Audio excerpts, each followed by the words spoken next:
কণ্ঠশিল্পী আমেরিকার একটা গান গাইয়া গাইয়া জনসমুদ্র যখন পরিণত হয়ে গেল, মাইকেল জ্যাকসন চিন্তা ভাবনা করে দেখলো আমার টাকা পয়সা আর ভক্তবৃন্দের অভাব নাই, আমার নাকি একবার মরা লাগবে, তবে আমি আমার ইচ্ছা মতো মরতে চাই।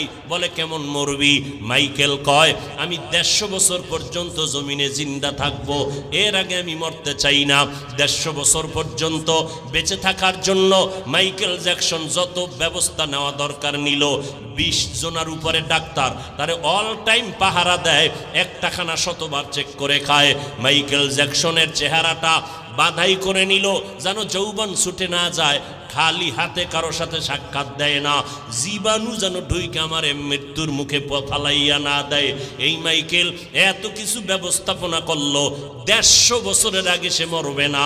আল্লাহ কয় আমার সিদ্ধান্ত কেউ রদ করার ক্ষমতা নাই, আমি আল্লাহ সিদ্ধান্ত করে নিলাম। এই মাইকেল 150 বছরের বাঁচার তাগিদ দিয়া এবার প্রস্তুতি নিয়ে চলতেছে, সিকিউরিটি গার্ড নিয়ে চলতেছে, শরীরের মধ্যে কোনো বাতাস কোনো ধুলাবালু লাগায় না, কমপ্লিট স্যুট নিয়ে বাংলা দুনিয়ার জমিনে চললো। আল্লাহর কুদরত, একদিন হঠাৎ করে মাইকেলের মাথা একটু ব্যথা ব্যথা ভাব, 20 জনের উপরে ডাক্তার অল টাইম তারে চিকিৎসা দেয়, কোনো রোগ যেন ভেতরে ঢুকতে না পারে। হঠাৎ করে বিছানায় শুইয়া ঘুম পড়ল, একটু আরাম করতেছে, তখন তার বয়স মাত্র 50-এর কোঠা পেরিয়ে যাচ্ছে। এমন সময় ডাক্তারেরা চতুর্পার্শ্বে পাহারা দেয়, মাইকেল 50-এর কোঠার পরে পেরিয়ে বিছানায় যখন ঘুমাইয়া গেল, হঠাৎ করে ডাক্তারেরা দীর্ঘ টাইমের পরে মাইকেলকে যখন সজাগ করতে চায়, শরীরটার মধ্যে টাচ করে দেখে মাইকেলের পুরো শরীর বরফের মতো ঠান্ডা, কাঠের মতো শক্ত হয়ে গেল। ডাক্তারেরা চিৎকার দিয়া কয় মাইকেল আর জমিনের মধ্যে জিন্দা নাই। আমরা অনুভব করলাম না মাইকেলের জীবনটা কখন চলে গেল। এ যুবকেরা, মাইকেলের থেকে তুই তো আর বেশি ব্যবস্থা গ্রহণ করতে পারো নাই। আল্লাহ যেই যৌবন দিছিল, যেই শক্তি দিছিল, মোবাইল চালাইয়া নিজে ইচ্ছা করিয়া সেই পার্সগুলো নষ্ট করলি। তোর পায়ে 2টা হাত দিয়া বলছি বাবা, হাসিয়া হাসিয়া কথা উড়াইয়া দিস না, বালিশে মাথা লাগাই একটু চিন্তা কর। আজকে মোবাইলটা চালাইয়া চোখের পাওয়ারটারে নষ্ট করে ফেলেছো রে বাবা। পায়ে ধরে বলছি কথাগুলো এমনে ফালাইয়া দিস না, আজকে বালিশে মাথা লাগাইয়া চিন্তা কর। এই মোবাইল চালাইয়া চালাইয়া তোর মাথাটারে গরম বানাইয়া দিলি। এখন লেখাপড়া করতে মনে চায় না, কোনো বই লইয়া পড়তে বসলে মাথা ব্যথা করে। এই মোবাইলের কারণে তোর বুকে ব্যথা কিন্তু বেড়ে গেছে, মাথা ব্যথা বেড়ে গেছে। এই মোবাইলের কারণে খানার রুচি পর্যন্ত নষ্ট হয়ে গেছে। এই মোবাইলের কারণে রে বাবা তোমার হার্ট দুর্বল হয়ে গেছে, ওদিক থেকে তোমার রোগ শোকে তুমি ধ্বংস হয়ে যাইতেছ, তোমার ব্রেনের উপরে এফেক্ট করতেছে, তোমার হার্ট দুর্বল হয়ে যাইতেছে। এই মোবাইলের কারণে তোমার যৌবন নষ্ট হয়ে গেল, তোমার জীবনটা দুর্বিষহ হয়ে গেল। এখন খানা ভালো লাগে না, ঘুম ভালো লাগে না, এই মোবাইলের পেরেশানিতে পইরা পইরা লেখাপড়া পর্যন্ত ভালো লাগে না। কখন যেন তোমার জীবনটা চলে যায় তোমার জানা নাই। পায়ে হাত রেখে বলছি রে বাবা, একটু আগেও বলছি আবারও বলতেছি, আমি তোমাদের আমাদের মতো হুজুর হইতে বলি না, একটাই দাবি করে বিদায় নিতে চাই। নবীর আদর্শের মালা গলায় লাগাইয়া স্কুলে পড়ো, কলেজে পড়ো, চাকরি করো, ব্যবসা করো, বলবা হাফিজ ভাই এটা কেমনে সম্ভব? একটু ডানে বামে নজর করে দেখো রে বাবা, তোমার মতো আমার মতো যুবক স্কুলে কলেজে লেখাপড়া করে, 5 বেলার নামাজি ছাত্র ছাত্রী, একটু জিব্বা নাড়াইয়া তুমি জবাব দাও, আছে না নাই? যদি বলো থাকে, তুমি কেন পারবা না রে বাবা? তোমার মতো যুবক আজকে তাকায় দেখো, এই বিশ্ব রোডে গাড়ি চালায়, ড্রাইভারি করে, 1 বেলার নামাজও বন্ধ করে না। আজান হয়ে গেছে, চলন্ত গাড়িটারে ব্রেক করিয়া মসজিদে কন্ট্রাক্টর হেল্পার ড্রাইভার ঢুকে গেল এবং যাত্রীরা পর্যন্ত নামাজ আদায় করে। ও আল্লাহর বান্দারা, তাকাইয়া দেখো, তুমি কেন পারবা না? তোমার আমার মতো যুবক বান্দারা র্যাব, আর্মি, পুলিশ, বিডিআরের চাকরি করে, 1 বেলার নামাজও বাদ দেয় না, বলো বাবা তুমি কেন পারবা না? তোমার আমার মতো যুবক তাকায় দেখতেছো নদীর মধ্যে মাছ ধরে, জমিনের মধ্যে কৃষি কাজ করে, এক বেলার নামাজও বাদ দেয় না, বাবা তুমি কেন পারবা না? এই আব্দুল্লাহপুর বলো, ঢাকার শহর বলো, তোমাদের এই জমিনের মধ্যে কত হাজার হাজার ব্যবসা করে টাকাওয়ালা, এক টাকাও হারাম খায় না, দাড়িও কাটে না, নামাজও বাদ দেয় না, এই রকম ব্যবসায়ী লোকের অভাব নাই। বলো বাবা তুমি কেন পারবা না? তোমার আমার মতো আল্লাহর বান্দা, এমপি, মন্ত্রী, চেয়ারম্যান, মেম্বার, উকিল, ব্যারিস্টার, প্রফেসর, ইঞ্জিনিয়ার, সাংবাদিক, সাহিত্যিক, পাঁচ বেলার নামাজি, অভাব নাই, বলো তুমি কেন পারবা না? আমার মনটা বলে আল্লাহ বুঝি তোমার গুনার কারণে বেজার হয়ে গেল, না জানি তোমার মা বাবার বরদোয়া তোমার কপালে লেগে গেল। কারণ তুমি মা বাবাকে কষ্ট দিয়েছো, আল্লাহ তোমার উপরে বেজার হয়ে গেছে। এই যে মোবাইলটা নিয়ে ফেসবুকে কত আলেমের বিরুদ্ধে লেখালেখি করিয়া তুমি বরদোয়া কামাই করতেছো, আলেমের হাত উঠাইয়া বরদোয়া করা লাগবে না। ও আল্লাহর বান্দারা, আল্লাহ যদি বেজার হয়ে যায়, আল্লাহ পাকের আইনটা কি জানো? ক্বালান নবী সাল্লাল্লাহু আলাইহি ওয়া আলিহি ওয়া সাল্লামা ফীমা ইয়ারবিহি আন রাব্বিহি আযজা ওয়া জাল্লা। বুখারী শরীফে আল্লাহ হাদিসে কুদসি যে জানায় দেয়, মান আদালি ওয়ালিয়ান ফাকাদ আযানতুহু বিল হারব। ও নবী জানায় দেন আমার আল্লাহর কথা, যারা আমার ওলি, আমার বন্ধু, আল্লাহ ওয়ালাদের সাথে দুশমনি করবে, আমি আল্লাহ তাদের সাথে যুদ্ধ করার জন্য তৈয়ার। অতএব যারা আহলে হক আলেমের বিরুদ্ধে লেখালেখি করো, যারা আলেমের বিরুদ্ধে বিশুদ্ধার করো, আল্লাহ বেজার, মা বাবার অভিশাপ তোমার কপালে। কারণ একই মজলিসে বৈশা বয়ান শুনছো, মোনাজাত ধইরা হাত তুল্লা, কত বান্দার চোখে পানি, অথচ আমার চোখে কেন পানি আসে না? একটু চিন্তা করো, তোমার মোনাজাতে কেন কান্না আসে না? একমাত্র কারণ গুনার কারণে দিলটা পাথর হয়ে গেল। এই গুনাহ অবস্থায় আল্লাহ ডাক দিয়া কয় তওবা কর, একটা সেকেন্ডের মধ্যে আমি তোর জীবনের গুনাহ মাফ করে দিব। কিন্তু যদি গুনাহ নিয়ে তওবা না করিয়া ওই কবরের মধ্যে চলে যাও, মদিনার নবী বলেন তিনটা প্রশ্ন তোমাকেও করা হবে। রবের পরিচয় দাও, ধর্মের পরিচয় দাও, রহমাতুল লিল আলামিনের পরিচয় দাও। নবীজি বলেন যারা গুনাহ নিয়ে কবরে যাবে তারা একটা প্রশ্নের জবাব দিতে পারবে না, বলবে হা হা লা আদরি, আমি কিছুই জানি না, বড় আফসোস। নবীজি বলেন সাথে সাথে আমার আল্লাহ গাইবী আওয়াজ দিয়া রাগান্বিত হইয়া বলবেন, ও কবরের ফেরেশতা, এই নাফরমানকে আর কোনো সুযোগ দেওয়া হবে না। আমি দুনিয়াতে কম সুযোগ দেই না রে ফেরেশতা। আমার দেওয়া পানি, আমার দেওয়া বাতাস, আমার দেয়া সূর্যের আলো, আমার দেয়া চাঁদের আলো, আমার দেয়া নদীর মাছ, আমার দেয়া গাছের ফল, আমার দেয়া জমিনের ফসল খাইয়া এই নাফরমান একবারও আলহামদুলিল্লাহ বলে নাই, একবারও আল্লাহর শুকর আদায় করে নাই। ওলামায়ে কেরাম পায়ে ধরে ধরে নামাজের দাওয়াত দিত। এই বান্দা আজান শুনিয়া নাফরমান এক বেলার নামাজও মসজিদে গিয়া আদায় করে নাই। এখন আর দেরি নাই, এই বেঈমানের কবরে জাহান্নামের বিছানাটা দিয়া দাও, জাহান্নামের সাথে রাস্তা খুলিয়া দাও, জাহান্নামের আগুন কবরটা ভরে দাও। একটা না, দুইটা না, 70 থেকে 99টা সাপ কবরে আসবে। মদিনার নবী বলেন আল্লাহ তাআলা রাগান্বিত হইয়া কবরের মাটিকে ডেকে বলবেন, এরে কবরের মাটি, এই নাফরমান গুনাহগারকে দুই পার্শ্ব থেকে জোরে জোরে চাপ দাও। এত জোরে চাপ দিবে পাজরের হাড়গুলো চুরমার হয়ে যাবে। ও যুবকেরা, একটু চক্ষু বন্ধ করে কবরের আযাবের কথা চিন্তা কর। ওলামায়ে কেরামের কথা মিথ্যা মনে করিও না রে বাবা, আল্লাহ ওয়ালাদের কথা মিথ্যা মনে করিও না। লক্ষ লক্ষ নবীরা মিথ্যা বলেন নাই, লক্ষ লক্ষ সাহাবায়ে কেরাম মিথ্যা কথা বলেন নাই, কোটি কোটি ওলামায়ে কেরাম মিথ্যা কথা বলতে পারেন না। এখনো সময় আছে, তওবা করে নাও, মনে মনে আমার আল্লাহকে ডাকো আর বলো, হে মালিক, এই ময়দানে আমার মতো গুনাহগার কেউ নাই। আমার গুনার কারণে আমার হাত না পাক, চোখ না পাক, আমার জিহ্বা না পাক, আমার অন্তর না পাক। আমার এই গুনার খবর আমার মা বাবা, ভাই বোন, সমাজের স্ত্রী, পরিবার কেউ জানে না রে আল্লাহ। ও আল্লাহ, আপনি জানার পরে রাগ করিয়া পানি বন্ধ করেন নাই, খানা বন্ধ করেন নাই। ও দয়ার মালিক, আমি আজ আপনার দরবারে তওবার নিয়ত করে ফেললাম। দুনিয়াতে যতদিন বাঁচবো আপনিই তো হায়াতের মালিক, ইজ্জতের মালিক।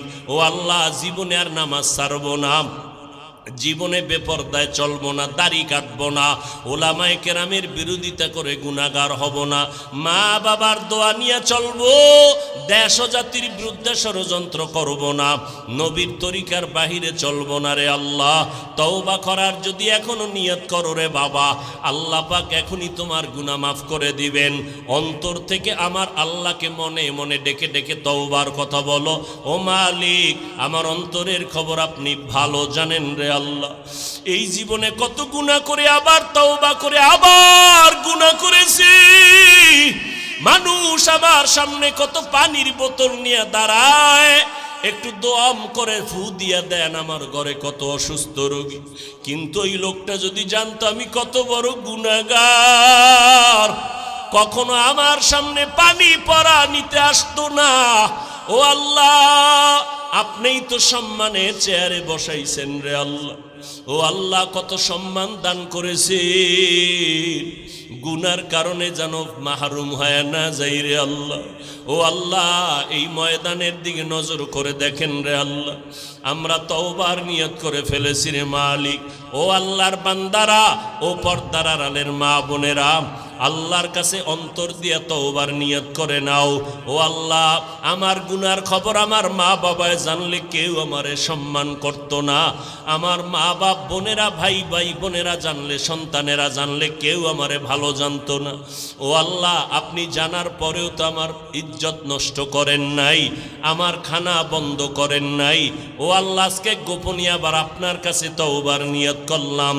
পয়গম্বরে আরবি বলেন, উলামায়ে আহলে হকদের অনুসরণ করবা।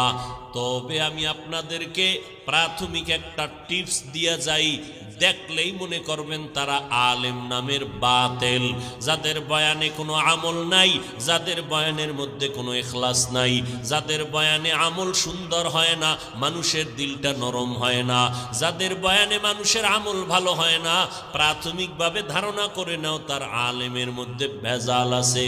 দ্বিতীয়, এখন নতুন করিয়া আপনাদের মিডিয়া খুললে, ইউটিউব খুললে নগদ প্রমাণ পাবেন। যদি কোনো আলেম মাওলানা নাম লেখাইয়া স্টেজের মধ্যে বসিয়া কেউ বলে কোরআনের মধ্যে ভেজাল আছে, জাল আছে, খোদার কসম মেনে নাও সে উলামায়ে আহলে বাতিল। যেই আলেম বক্তা হইয়া, আলেম মাওলানা দাবি করিয়া উম্মতের সামনে বয়ান করে বলে কাজা নামাজ লাগবে না, প্রমাণ করে নাও, চিহ্নিত করে নাও সে আলেম বাতিল আলেম। যে আলেম বলে নফল ইবাদত লাগবে না, ওই আলেম বাতিল। যে আলেম বলবে সুন্নাত জুমার আগে সুন্নাত লাগবে না, সে আলেম বাতিল। যে আলেম বলবে এত বেশি বিতিরের নামাজ প্রতি রাত্র পড়া লাগবে না, সে আলেম বাতিল।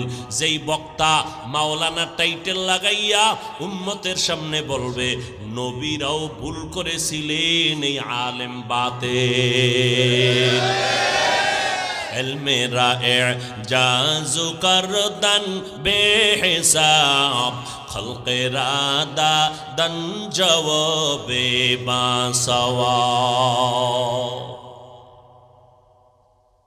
নবী দুনিয়াতে দুই জিনিস রেখে গেলেন আঁকড়ে ধরো, কোরআন আর হাদিস। কোরআন আর প্রশ্ন, নবী আসলেন কি নিয়া?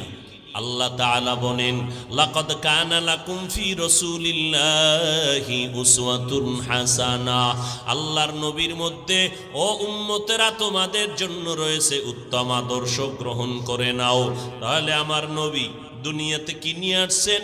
জবাব হলো উত্তম আদর্শ নিয়ে নবী জমিনে আগমন করলেন। এমন একটা সময়, যেই সময়ে মক্কার মানুষের মতো খারাপ আর কোনো মানুষ জমিনের মধ্যে কেউ ছিল না। বাইতুল্লাহর ভিতরে 360টা মূর্তি টানাইয়া ওই মুশরিকেরা নারী আর পুরুষ উলঙ্গ হইয়া বাইতুল্লাহর চতুর্পার্শ্ব তাওয়াফ করে। বিবাহের কোনো সিস্টেম নাই, যুবক যুবতী অবাধে রাস্তায় চলাফেরা করে, যখন তখন যা মনে চায় যায়, পশুর চরিত্রকে হার মানাইয়া ফেলত এই জাহেল। নারী জাতিকে অপমান করত, কন্যা সন্তান হইলে অভিশাপ মনে করত, কন্যাদেরকে নিজের বাবা নিজ হাতে জ্যান্ত কবরে দাফন করে ফেলত। আমার নবী দুনিয়াতে আসলেন উত্তম আদর্শ নিয়া। উত্তম আদর্শ নিয়ে আসার পর জমিনের মধ্যে আমার মায়ার নবী এমন আদর্শ কায়েম করে দিলেন, নবীর আদর্শ গ্রহণ করা মাত্র মক্কার মানুষ এত দামি হয়ে গেল। আল্লাহ কয়, আমি দুনিয়াতেই তাদেরকে জান্নাতের সুসংবাদ দিয়ে দিলাম। নবীর আদর্শে সাহাবায়ে কেরাম এত দামি হলেন যে আল্লাহ পাক দুনিয়াতেই জান্নাতের সুসংবাদ দিয়ে দিলেন। মায়ার নবী বলেন, হেরা গুহার ভেতরে আমি আল্লাহর ধ্যানে সময় কাটাইতাম, আর ওখানে জিবরাইল আমিন আসতেন। আল্লাহর কোরআন নাজিল হওয়া মাত্র আমি নবীরে চাপ দেওয়ার পর আমার শরীরের মধ্যে জ্বর উঠে গেল। আমি চলে গেলাম খাদিজার ঘরে। খাদিজার ঘরে গিয়া ডাক দিলাম, জাম্মিলুনি জাম্মিলুনি, ও খাদিজা আমারে আবৃত করে নাও। ইন্নী খাশিতু আলা নাফসি, আমি মরণের মতো ভয় পাইতেছি, না জানি আমার মরণের কষ্ট শুরু হয়ে গেল।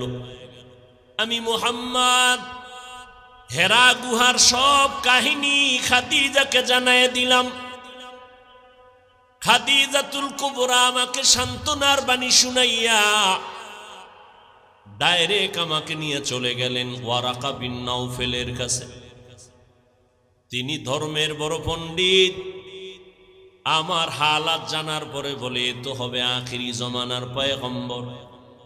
ডাক দিয়া কয়, খাদিজা, আমি ওয়ারাকা বিন নাউফেল, মুহাম্মদ যদি নবুয়ত লাভ করতে পারে আমি কালেমার ঈমান নিয়ে নিব। মায়ার নবী কাঁদতেছেন। আম্মা জান খাদিজা রাদিয়াল্লাহু আনহা বলেন, কিয়ামতের ময়দানে আল্লাহ যদি ডাক দেয়, আমার বন্ধু মুহাম্মদের হাতে প্রথম কালেমাওয়ালা মুসলমানটা একটু দাঁড়াও, আমি আল্লাহ দেখব। দুনিয়ার কোনো পুরুষ দাঁড়াবার ক্ষমতা নাই, সর্বপ্রথম আমার নবীর হাতে কালেমাওয়ালা একজন নারী দাঁড়ায় বলবেন, আমি খাদিজা পয়গম্বরের হাতে প্রথম কালেমা পড়ে মুসলমান হয়েছি। খাদিজা রাদিয়াল্লাহু আনহা দুইজন স্বামী বিদায়ের পরে নবীকে স্বামী বলে গ্রহণ করলেন। এরপরে নবীর হাতে কালেমা পড়ে মুসলমান হলেন ওয়ারাকা বিন নাউফেল। এরপরে পয়গম্বরের হাতে প্রথম কালেমা পড়ে মুসলমান হলেন হযরত আলী 10 বছর বয়সে। এরপরে হযরত আবু বকর আমার নবীর হাতে কালেমা পড়ে মুসলমান হলেন। নবী বলেন, নারীদের মধ্যে প্রথম খাদিজা কালেমা পড়লেন। বাচ্চাদের মধ্যে অল্প বয়সে হযরত আলী প্রথম আমার হাতে কালেমা পড়ে মুসলমান হলেন। মুরব্বীদের মধ্যে হযরত আবু বকর আমার হাতে প্রথম কালেমা পড়লেন। আবু বকর কেমন কালেমাওয়ালা মুসলমান, সব মুসলমান আমার ঈমানের উপরে দাওয়াতের উপরে কিলোকাল করেছেন, প্রশ্ন করেছেন। আবু বকর তিনি এমন একজন ঈমানওয়ালা, আমার দাওয়াত পাওয়া মাত্র প্রশ্ন ছাড়া কালেমা পড়ে ফেলেছে। আল্লাহর নবী বলেন, আমি উত্তম আদর্শ নিয়ে আসলাম, আর এই আদর্শ গ্রহণ করলো মক্কার কাফের মুশরিকেরা। আল্লাহ তাদেরকে এত দামি বানায় দিলেন। এরে নবীর আশিক। নবী বলেন, আমি আর একদিন আবু বকর রাস্তা দিয়া কোথাও জঙ্গলার পাহাড়ের পার্শ্ব দিয়ে কোথাও যাই, হঠাৎ আমাদের পেটের মধ্যে ক্ষুধার আবেগ জাগলো। ক্ষুধা নিবারণের জন্য হঠাৎ ডানে বামে তাকায়া দেখলাম ময়দানের মধ্যে কোনো বকরি পাওয়া যায়নি। দেখলাম বিশাল একটা বকরির পাল, রাখাল দাঁড়ানো আছে। আমি মোহাম্মদ রাখালের সালাম দিলাম, এদিকে আসো। রাখাল এসে দাঁড়ায় গেল। এই রাখাল, বকরি দুধ দেয়নি বলে দেয়, বলে আমাদের একটু দুধ দেয়। ও রাখাল বলে, মালিকের অনুমতি নাই, আমি কেমনে আমার থেকে দিব, আমার কোনো সুযোগ নেই। নবী বলেন, এবার আমি মুহাম্মদ বললাম, ঠিক আছে, তুমি দিতে পারবা না, তোমার আমানতের খেয়ানত হয়ে যাবে, ঠিক আছে, দেওয়া লাগবে না। তবে এমন একটা বকরি দাও যেই বকরিটা দুধ দেয় না, দেওয়ার মতো কোনো কায়দাও নাই, নিয়মও নাই, সিস্টেমও নাই। এমন একটা বকরি নিয়ে আসো। বকরি নিয়ে হাজির হয়ে গেল। নবীর সামনে হাজির হওয়ার পরে বকরিটা রসুলের সামনে দাঁড়ানো। ও আল্লাহ, তুমি বকরির মধ্যে দুধ দিয়া দাও। রাখাল বলে, আমি দেখতেছি যেই বকরি জীবনে দুধ দেওয়ার না, মরিয়া গেলে জবাই করলেও দুধ আসবে না। এই মুহাম্মদ দোয়া করা মাত্র এই বকরিটা দুধে ভরপুর হয়ে গেল। এবার নবী দুধ দহন করিয়া পেট ভরে আবু বকর আর নবী পান করলেন। এরপরে বললে রাখাল। রাখাল বলে, তাকাইয়া দেখতেছি নবী আবার দোয়া করলেন, আল্লাহ তুমি আবার আগের মতো বকরিটারে বানাইয়া দাও। বকরি আগের মতো হয়ে গেল, এবার ওলান টোলান কিচ্ছু নাই। এবার কয় রাখাল, বকরিটা তুমি পালের মধ্যে দিয়া দাও। আমি এগুলো দেখার পর সহ্য করতে পারি না, এটা সাধারণ কোনো মানুষের এই কারবার হতে পারে না। আমি দেরি না করিয়া আমি সাথে সাথে হাতটা বাড়াইয়া বললাম, আমাকে নবী মুসলমান বানাইয়া দেন। নবী বলেন, এই মুসলমানের নাম আব্দুল্লাহ ইবনে মাসউদ রাদিয়াল্লাহু তাআলা আনহু। সে আব্দুল্লাহ মাসউদ কেমন মাসউদ? সাহাবায়ে কেরাম এত বড় দামি। তিনি বলেন, আব্দুল্লাহ মাসউদের আল্লাহ নবীর কাইফিয়ত দিয়া বানাইছিলেন। পেছন দিক দিয়া আব্দুল্লাহ মাসউদ যদি হেঁটে যাইতো, সাহাবায়ে কেরাম মনে করত রসুল হেঁটে যায়, রসুলের মতো দেখা যায়। আব্দুল্লাহ ইবনে মাসউদ রাদিয়াল্লাহু তাআলা এইভাবে এক এক করে কালেমাওয়ালা মুসলমান হয়ে গেলেন। আল্লাহ নবী বলেন, আমার আদর্শ এত সুন্দর, আমার আদর্শের মতো উত্তম আদর্শ জমিনে আর কারো নাই, কারণ দুনিয়াওয়ালা মানুষের আদর্শ না পাক। আর আমি মুহাম্মদ 63 বছরের জীবনে একটা মিথ্যা কথা বলি নাই। ও দুনিয়ার মানুষ, একজন নেতার নাম বলো যেই নেতা জীবনে মিথ্যা বলে নাই। আসেনি কোন নেতা? কয়েকদিন জীবন কেন, বয়ানের আগেও মিশা কইয়া বয়ানে ঢুকছি, আবার বের হইয়া মোবাইলের দ্বারা মিশা কথা শুরু করব। এই গজবের মোবাইলে এত পরিমাণ মিথ্যা কথার জিকির উঠাইয়া দিল, চর্চা করাইল, মনে হয় যেন জাহান্নামের ফ্যাক্টরি হাতের মধ্যে লয়া দৌড়াইতেছি। আল্লাহর নবী জীবনে একটা মিথ্যা কথা বলেন নাই। আমার নবীর ঘাম থেকে মিশকের ঘ্রাণ। আমার নবী যখন রাস্তা দিয়ে হাঁটেন, দুপার্শ্বের গাছ নত হইয়া নবীরে সালাম জানায়। নবী বলেন, আমি এসে দেখলাম আরবের মানুষ বিধবা নারীদেরকে তুচ্ছ মনে করে ঘৃণার নজরে দেখে। আমি আল্লাহর আদেশে প্রথম বিবাহটা করলাম বিধবা নারী। 2 স্বামী অতিবাহিত করার পরে খাদিজা রাদিয়াল্লাহু আনহাকে আমি বিয়ে করলাম। মক্কার মানুষ, আরবের লোকেরা আমাকে ধিক্কার জানাইতে লাগলো। আমি মুহাম্মদ চিল্লাইয়া বললাম, খবরদার, আমি মুহাম্মদ নারীদের ইজ্জত রক্ষার জন্য এসেছি। বিধবা নারীর ইজ্জত তোমরা দেও না, আল্লাহ ইজ্জত বাড়ায় দিলেন। ওই খাদিজার এত সম্মান, এক তো মুসলমান প্রথম খাদিজা, হাসরের ময়দানে দাঁড়ায় যাবে প্রথম নারী নবীর হাতে মুসলমান। নবী বলেন, শুধু তাই না, আমার যত সন্তান, 3টা ছেলে সন্তান খাদিজার গর্ভ থেকে আসলো। 4টা কন্যা সন্তান আমি নবী পাইলাম, তাও খাদিজার গর্ভ থেকে।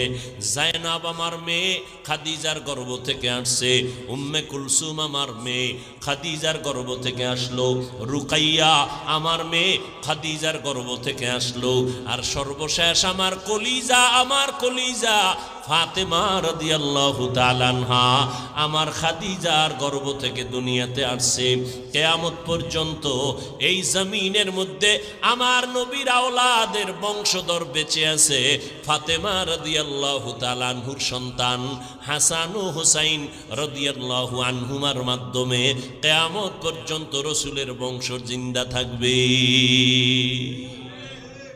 ফাতেমা রাদিয়াল্লাহু আনহার সন্তানের মাধ্যমে কিয়ামত পর্যন্ত রাসূলের বংশ জমিনে জিন্দা। এরে নবীর আশিক ওই ফাতেমা জান্নাতের নারীদের সরদারিনী নারীর, আমার নারী 4টা কন্যা। নবী বলেন, দুনিয়ার মানুষ, এই আরবের মানুষেরা, আমার একটা ছেলেও জিন্দা নাই, আমি মুহাম্মদ 4টা কন্যার বাবা হয়ে আছি। আমি জমিনের মধ্যে প্রমাণ করে দিলাম নারীর সম্মান পুরুষের থেকে বেশি। কেমন বেশি জানো? একটা কন্যা সন্তান যেই বাবায় পেয়েছো, তুমি একটা জান্নাতের মালিক হয়ে গেলা। যারা 2টা কন্যা সন্তান পেয়েছো, তুমি 2টা জান্নাতের মালিক। যারা 3টা কন্যা সন্তান পেয়েছো, তারা 3টা কন্যা জান্নাতের মালিক। এই সম্মান আল্লাহর নবীর মাধ্যমে আল্লাহ জিন্দা করে দিলেন। নারীদের এত সম্মান আল্লাহ তাআলার নবী বলেন, কিয়ামতের ময়দানে আল্লাহ পাক যদি বলেন, আমার দ্বীন ও ইসলামকে জিন্দা করার জন্য কে দ্বীনের পথে রক্তকে বিলীন করে দিয়েছো, আল্লাহ যদি বলে আমি দেখতে চাই শাহাদাতের মর্যাদার মধ্যে কে দ্বীনের পথে রক্ত আগে দিয়েছো। দুনিয়ার কোন পুরুষ শাহাদাতের মর্যাদায় রক্ত বিলীন করা কোন পুরুষ দাঁড়াইতে পারবে না।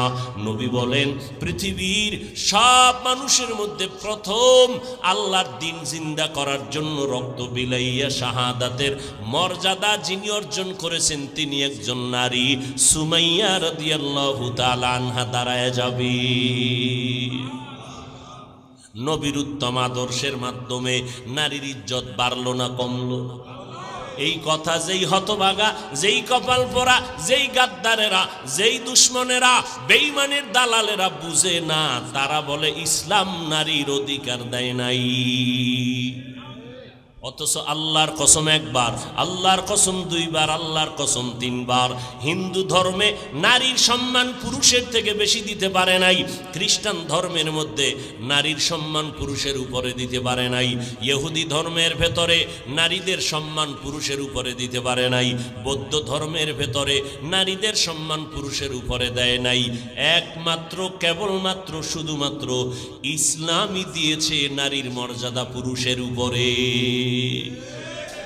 এক আল্লাহর বান্দি নবীর স্ত্রীর ঘরে গিয়া দাঁড়ায় গেলেন, ও পয়গম্বরের বিবি উম্মাহাতুল মুমিনিন, আমাদের আম্মা জান, নবীর থেকে একটু জানতে চাই, নবীর থেকে আপনি জেনে আমাদের জবাব দেন। কি প্রশ্ন? পুরুষেরা জানাজায় যায়, অনেক সওয়াব পায়, আমরা তো এত সওয়াব কামাই করতে পারি না, কারণ আমগো জানাজায় যাওয়ার কোনো রাস্তা নাই। পুরুষেরা জুমার মসজিদে গিয়ে অনেক সওয়াব পায়, আমরা তো জুমায় যেতে পারি না, আমরা এই পরিমাণ সওয়াব কোথায় পাই? পুরুষেরা কাফেরের মোকাবেলায় যুদ্ধের ময়দানে যায়, অনেক সওয়াব কামাই করে, আমরা তো যাইতে পারি না, এই পরিমাণ সওয়াব কোথায় পাবো? নবী কয়, ও বিবি, জানাইয়া দাও কিয়ামত পর্যন্ত আনেওয়ালা নারীদেরকে, ও পর্দার আড়ালের আম্মা জানেরা। আল্লাহর নবী জানায় দিলেন, ও নারীরা, স্বামীর খেদমত করো, স্বামীর মাল হেফাজত করো, সন্তানগুলোকে ঘরের মধ্যে আদর্শওয়ালা বানাও, চরিত্রবান বানাও, আর ঘরের মধ্যে নির্জন স্থানে নামাজ আদায় করো। পুরুষেরা জুমায় গিয়া, জানাজায় গিয়া যত পরিমাণ সওয়াব পাবে, আম্মা জান তোমাকে ঘরের মধ্যে আল্লাহ ওই পরিমাণ সওয়াব দান করবে। আতিনা ফি দারে দুনিয়া না হাসান, আতিনা ফি দারে উকবা না হাসান, ইয়া গিয়াসাল মুস্তাগীসিন ইহদিনা লাফতিখারা বিল উলুমে ওয়াল গিনা, হর গড়ি দে নেকো তু তৈয়ার হ্যায়, जो न मांगे उससे तू बेजार है। আম্মা জানেরা, শাহাদাতের মর্যাদা যদি পেতে চান, পুরুষেরা কাফেরের মোকাবেলায় যুদ্ধের ময়দানে যদি মরে যায়, শাহাদাতের মর্যাদা আল্লাহ দান করবেন।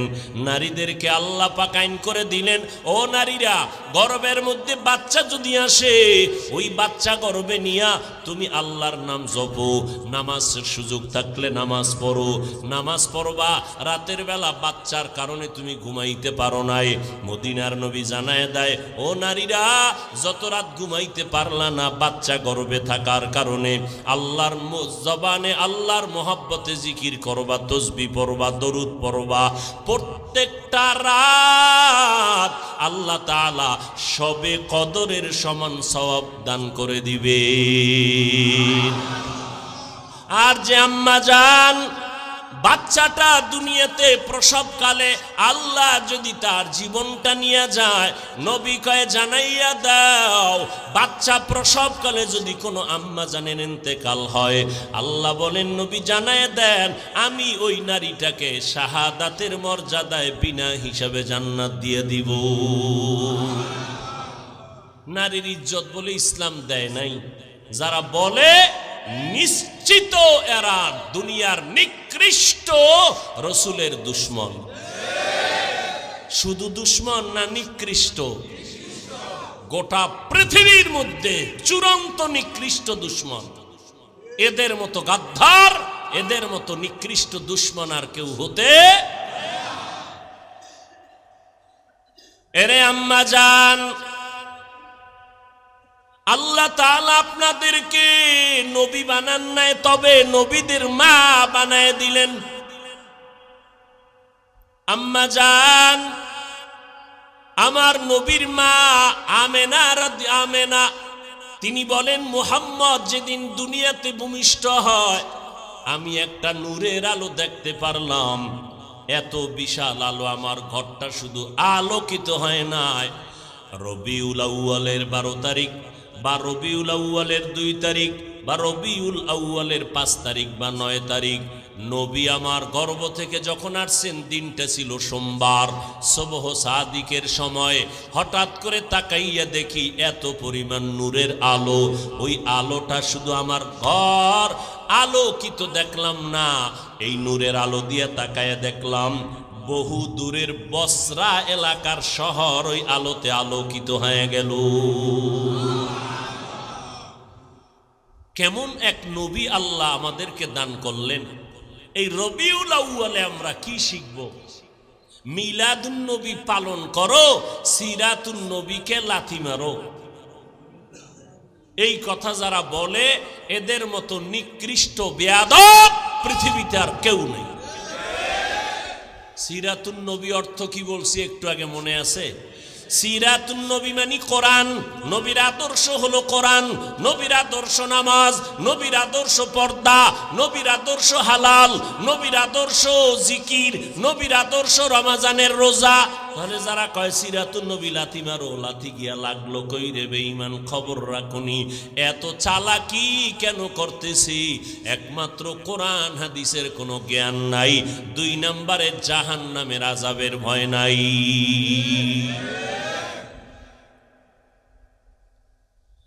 এরে নবীরা আশিকেই রবিউল আউয়ালে।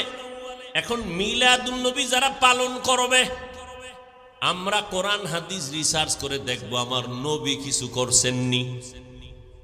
যদি নবী কিছু করেন মিলাদুন নবী উপলক্ষে, তো উম্মতেরাও সেটা করতে পারে। মুসলিম শরীফের হাদিস আল্লাহর নবীর থেকে পাওয়া যায়, নবী প্রত্যেক সোমবার দিন রোজা রাখতেন। কি বার? বছরে একবার। নবীর জন্ম হইছে রবিউল আউয়ালে, জীবনে একবার, এক দিন, বার সোমবার। তো নবী রোজা রাখবেন, বছরে একবার রাখতে পারে, প্রতি সোমবার কেন রোজা? আমার নবী বুঝাইয়া দিলেন। সাহাবায়ে কেরাম জিজ্ঞাসা করলেন, নবী আপনি সোমবার দিন রোজা রাখেন কেন? আগামীকাল। কি কাল? আগামীকাল। নবী বলেন আমি 2 কারণে সোমবার দিন রোজা রাখি। এক, আল্লাহ যেদিন আমাকে দুনিয়ায় পাঠাইছেন ওই দিনটা ছিল সোমবার। আমি রোজা রাখার মাধ্যমে আমার মিলাদের শুকর আদায় করি। কিসের শুকর আদায় করি? মিলাদের শুকর মানে কি? নবী খাও আর জেলাফি খাও। হ্যাঁ, আমি তো চ্যালেঞ্জ দিছি বাংলাদেশে, স্পষ্ট চ্যালেঞ্জ।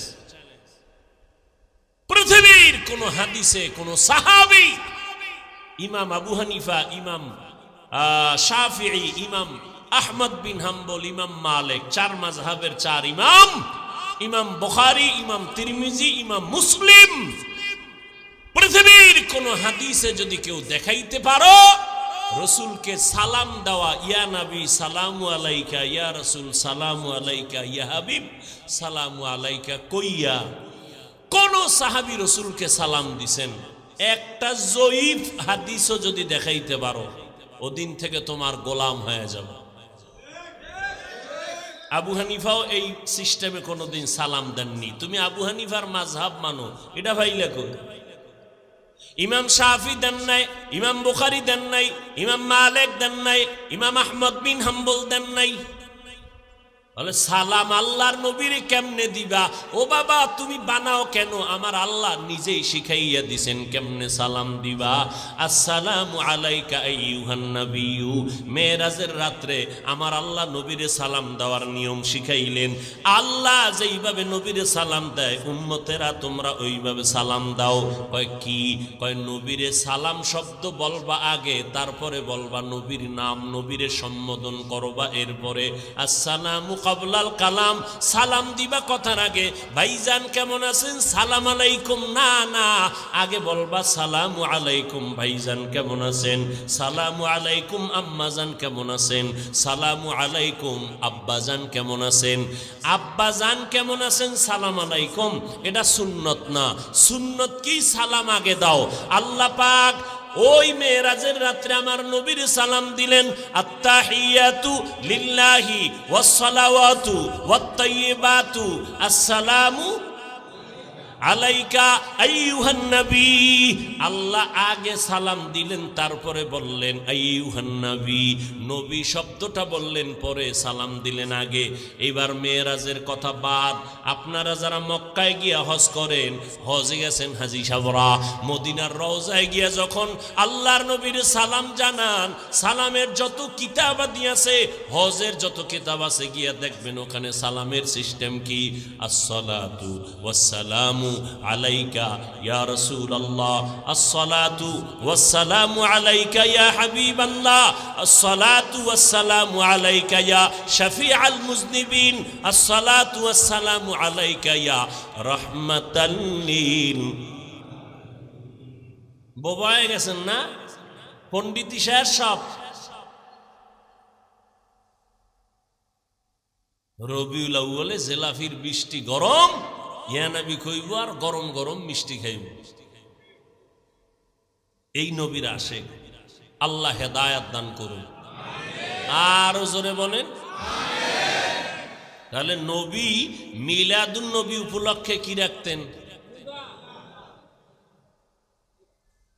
আপনারা তো আহলে হাদিস ভাইরা বলবে আমরা সহিহ হাদিস ছাড়া মানি না, এটা তো মুসলিম শরীফের হাদিস। এবার যাবা কই? নবী বলেন আমি দুই কারণে সোমবার দিন রোজা রাখতাম। এক কারণ আমি জন্ম হয়েছি সোমবার, আমি রোজা রাখি মিলাদের শুকর আদায় করি। দ্বিতীয় কারণ আল্লাহ যেদিন আমাকে কোরআন নাজিলের উদ্বোধন করেছেন জিবরাইলের মাধ্যমে, ওই দিনটাও ছিল সোমবার। আমি কোরআন নাজিলের সোমবার দিন রোজা রাখার মাধ্যমে কোরআন নাজিলের দিনটার শুকর আদায় করি। তাহলে মিলাদুন নবী উপলক্ষে নবী কি রাখছেন? উম্মতেরা যদি মিলাদুন নবী কিছু পালন করতে চাও, মুহাব্বতে নবীর রোজা রাখো, নবীর আমল রোজা। সোমবার দিন রোজা রাখবা, 12 রবিউল আউয়াল আর 13 রবিউল আউয়াল, কোনো তারিখের ভেদাভেদ নাই, তারিখ বাদ দাও। নবীর দিন ঠিক রাখবা, সোমবার দিন ঠিক রাখবা। এটা 12 হোক আর যা হোক কোনো টেনশন নাই। সোমবার দিন রোজা রাখবা। কয় শুধু রবিউল আউয়ালে? কয় না না, 12 মাস রোজা রাখবা। নবীও রোজা রাখছেন 12 মাস সোমবার দিন। কারণ নবী বুঝাইয়া দিলেন মিলাদুন নবী শুধু বছরে একবার না, 12 মাস মিলাদের আমল করো। কি শুধু রবিউল আউয়ালের 1 মাস? মিছিল দিয়া গেলি কই? 11 মাস যে খুঁজেও পাওয়া যায় না। রবিউল আউয়ালের 12 তারিখ বাজার গরম, বাকি 11 মাস গেলা কই বলো? মদিনার নবী প্রত্যেক সোমবার রোজা রেখে প্রমাণ করে দিলেন আমার মিলাদে খুশি একদিন হলে চলবে না, আমার মিলাদের খুশি থাকতে হবে 12 মাস। যে আমাকে সামনেও আয় না ভুলো, কারণ ধরা খায় যে যায় কই যারা ধর্মীয় জ্ঞান থেকে দুর্বল এদেরকে দিয়ে ধোকা দেয়। দেখেন নবী নামাজ পড়লেন, রোজারা, ওরাও দিন রোজা তো দূরের কথা, ফজরের নামাজ নাই, বেপর্দা হইয়া এরপরে মিছিল, গলায় ফুল, ঘোড়ার গাড়ি বানাইয়া কত বাজে উদ্ভট উল্টাপাল্টা কাজ করে, আর কোনো সীমানা। আল্লাহ হেদায়াত দান করেন। কি নবীর মিলাদের বিরুদ্ধে বললাম? শুরুতেই বলেছি মিলাদ আমরা মানি কি মানি না। তবে আর একটা কথা, আপনারা ঢাকার শহরের অলিতে গলিতে পোস্টার দেখছেন, পোস্টার সাইয়্যিদুল আইয়াত 90 দিন মাহফিল। মাহফিল কি হইব?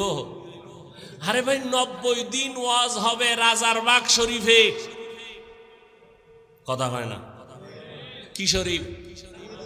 রাজারবাগ। কত বাগি জমিনের মধ্যে, দেওয়ানবাগি, রাজারবাগি, কুতুববাগি, কত বাগি বাই রয়েছে জমিনে। রাজারবাগিরা পোস্টার ছাপায় দিছে সাইয়্যিদুল আইয়াত, একদিন হবে না 90 দিন হবে। সাইয়্যিদুল আইয়াত মানে কি? কয় সব ঈদের সরদার ঈদে মিলাদুন নবী। খোদার কসম, কোরআন শরীফের যত তাফসির আছে, হাদিস শরীফের যত ব্যাখ্যার কিতাব আছে, আমাদের আহলে সুন্নাত ওয়াল জামাতের আলেমদের যত কিতাব আছে, আবু হানিফার পক্ষ থেকে যত কিতাব আছে, একটা কিতাবের পৃষ্ঠা খুলে যদি দেখাইতে পারো মিলাদুন নবী শব্দের আগে ঈদ লেখা আছে, ঈদে মিলাদুন নবী শব্দটা একটা লাইনে লেখা আছে, যদি দেখাইতে পারো ওই দিন থেকে আমরাও পালন করব। দান্দাবাজি কয়দিন? আজরাইল আসবে না যতদিন, আজরাইল যেদিন আসবে ওদিন সব মুখোশ উন্মোচন হয়ে যাবে। আল্লাহ হেদায়াত দান করুন।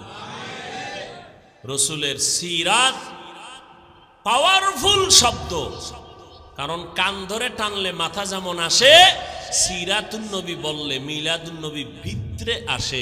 এটা আলাদা বলা লাগবে না। রসুলের জীবন বলতেই তো জন্ম থেকে শুরু, কথা ঠিক না?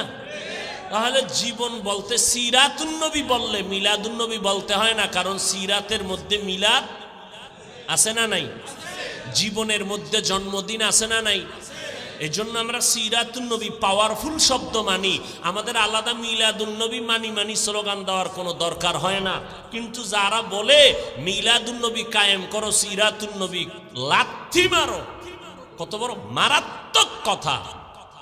ভাই আমাকে হিংসা করো, অমুক পিসাবরে করো, সেটা তুমি পিসাবেরে গালি দাও, আমারে দাও, তুমি রসুলের শানের শব্দ নিয়ে কেন কটাক্ষ করো? আল্লাহ হেদায়াত দান করুন। ভাইরা আমার, পয়গম্বরের আদর্শ, উত্তম আদর্শ নিয়ে আসলেন। কেমন নবীর উত্তম আদর্শ! আমার নবীর উত্তম আদর্শের মতো আদর্শ জমিনে আর নাই। মায়ার নবী কেমন দামি নবী, যার কোনো গুনাহ নাই।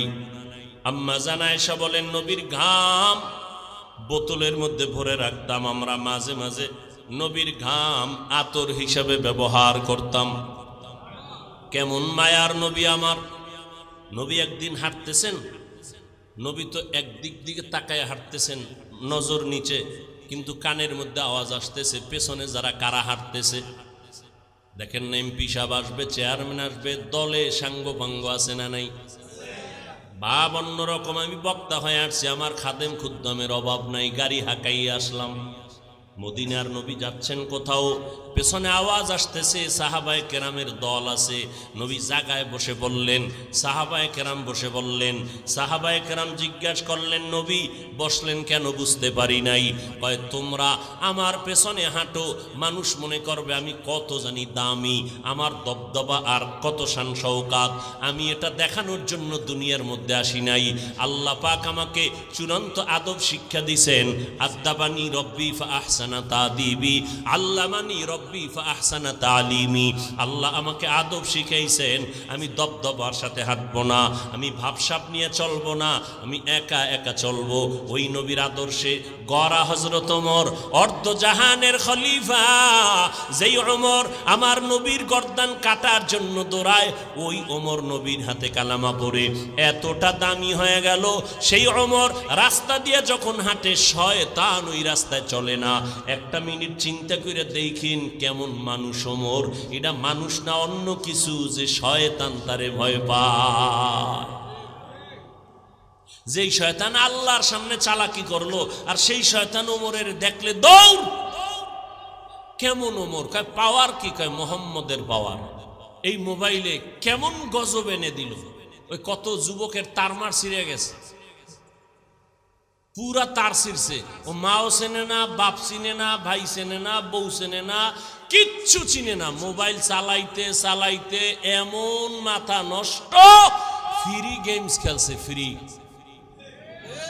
এবার তারমার ছিঁড়ে গেছে, কা ভাত খাবো না, মোবাইল মোবাইল মোবাইল, ঘুমের ভিতরে মোবাইল, বাথরুমে মোবাইল, অল টাইম খালি মোবাইল দাও, মোবাইল দাও, মোবাইল দাও। এখন কিচ্ছু ভালো লাগে না, পুরা রাস্তার পাগল হয়ে গেছে এই মোবাইল চালাইয়া বহু যুবক। আমি মিছা কই না, তোরা সব তো সাক্ষী দে, তোরা সাক্ষী দেস না? তোদের মতো যুবক মোবাইলের গেমস খেলা পাগল হয় নাই?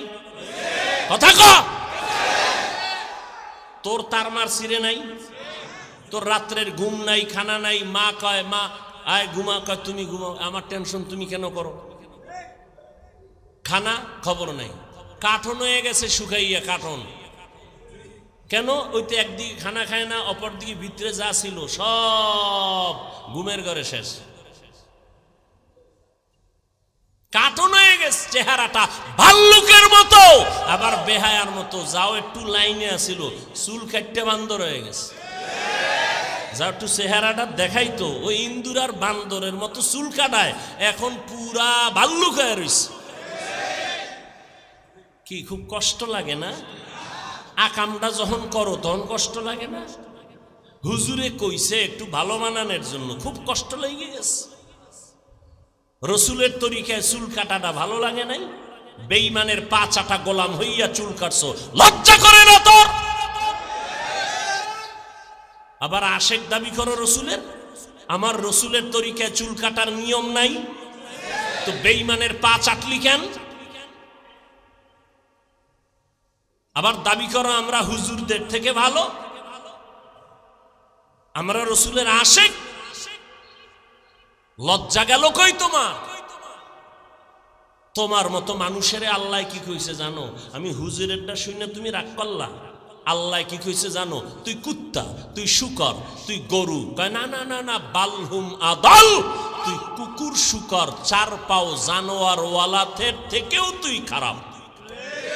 কে কইছে? কে কে? এবার শুন আল্লাহ কোথায় কইছে। ওয়ালাকাদ যারানা লিজাহান্নামা কাসীরাম মিনাল জিন্নি ওয়াল ইনস লাহুম কুলুবুন লা ইয়াফকাহুনা বিহা ওয়া লাহুম আ'য়ুনুন লা ইউবসিরুনা বিহা ওয়া লাহুম আযানুন লা ইয়াসমাউনা বিহা উলাইকা কাল আনআমি বাল হুম আদাল উলাইকা হুমুল গাফিলুন।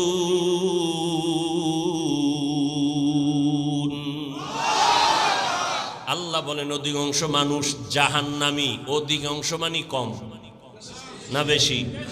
অধিকাংশ মানুষ জাহান্নামী। কেন? এদেরকে আমি আল্লাহ পাক কলব দিলাম, কলব দিয়া তারা ফিকির করে না, গবেষণা করে না। আমি চোখ দিলাম দেখার জন্য দেখে না, আমি কান দিলাম শোনার জন্য শুনে না। এই মানুষগুলো আল্লাহ কয় উলাইকা কাল আনআম, চতুষ্পদ জানোয়ার। কয় না, বাল হুম আদল, চতুষ্পদ জানোয়ারের থেকেও খারাপ। এতটুকু না, উলাইকা হুমুল গাফিলুন, এরা আমি আল্লাহর অবাধ্য বান্দা, জাহান্নামী। আল্লাহ আর এক আয়াতে বলে ইন্নাল ইনসানা লিরাব্বিহি লাকানুদ, মানুষ বড় নিমক হারাম। আল্লাহ আর এক আয়াতে বলেন উলাইকা হুম শাররুল বারিয়া, চূড়ান্ত ঘৃণিত জানোয়ারের থেকে এরা খারাপ।